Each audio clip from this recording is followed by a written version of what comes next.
GSAP is now completely free. Wait, wasn't it always free?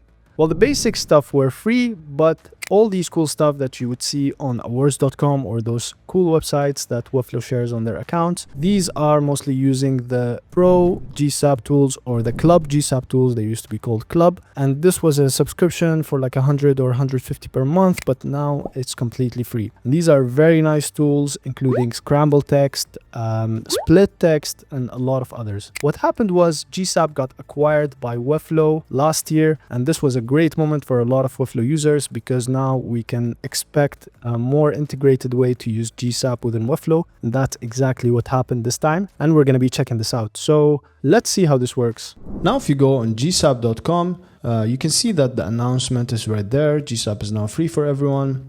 And then you go to the pricing page and it's just free now. And you can see some of these text animations that we saw, or this dragging animation that is pretty cool. These are all part of the new features or the features that were paid and now are free, including Draggable, which is a very cool feature, or plugin. Let's call them plugins. So this is now available. Now if you scroll down here, you can see the list of plugins that you can now use. And for example, ScrambleText is one of my favorites, and we're going to be testing this out in this video. So ScrambleText is basically makes your text scramble like this. So let's see how this looks like in Webflow and how can we use this within our Webflow projects. So if we go back to Webflow, you can see that I have this sample project set, some text in the middle of the page, and now I want to scramble this text. First, I need to get GSAP. Now, before we used to get the CDN library, you have to make sure it's the most up-to-date library. If you use something old, that might bug on the new version. So this was always a problem, but now thanks to the integration that GSAP announced with Webflow, this is now directly embedded. So all you have to do is literally just go to settings here and then go, you can see GSAP is right there. Super cool. And then you can click on GSAP and turn it on. Now I've already turned it on because I was doing some tests. It seems like it just stayed on. So all you have to do is literally turn it on, and then you choose the plugins that you would be using. Now, it's always recommendable to not choose everything so that not everything loads. Scroll Trigger was one of the tools that were free. However, SplitText, for example, was paid. ScrambleText, DrawSVG, Draggable, all these were under the Club or GSAP Club. So let's try ScrambleText. Now I have the ScrambleText available. So let's save these changes and let's go back to GSAP. Now, if I go to ScrambleText and I go to the doc of ScrambleText, so this is the ScrambleText plugin. You see I have some examples here. I have a quick start block. This is always there in each of the plugins. There's a quick start block and there is a minimal usage code here.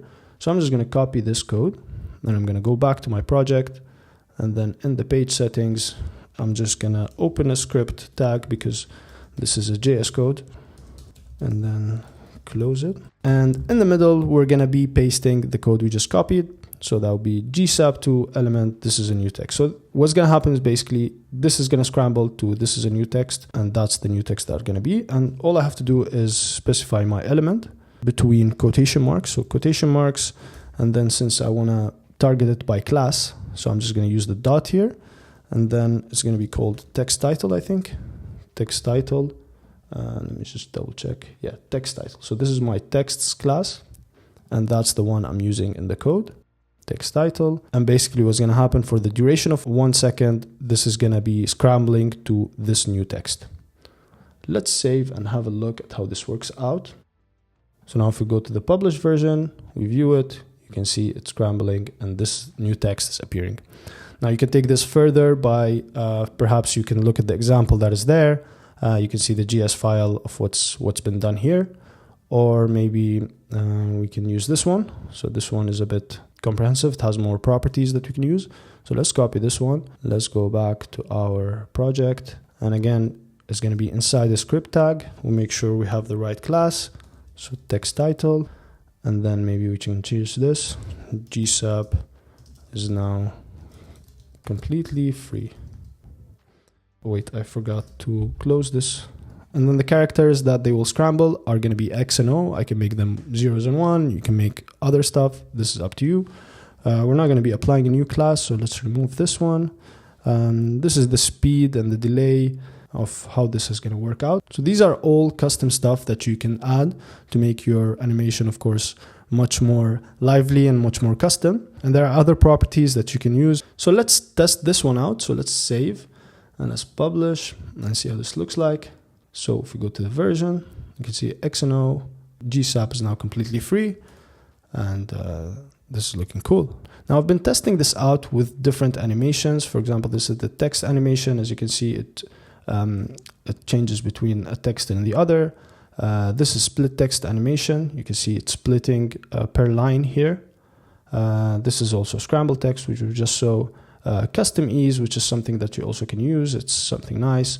Draggable, you can drag anything basically inside certain containers, and of course you can set this up.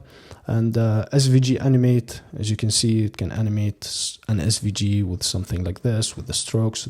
This is looking really cool. I'm going to leave this project as a clonable. You can inspect it, see the codes that I've used, or you can copy these JS codes. So these are specific JS codes for, let's say, draggable. You can copy it and paste it in your project.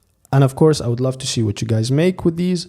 So looking forward to that. Thank you for watching this video. If you're liking this type of content, make sure to subscribe to the channel, give this video a thumbs up, and I will see you in the next one.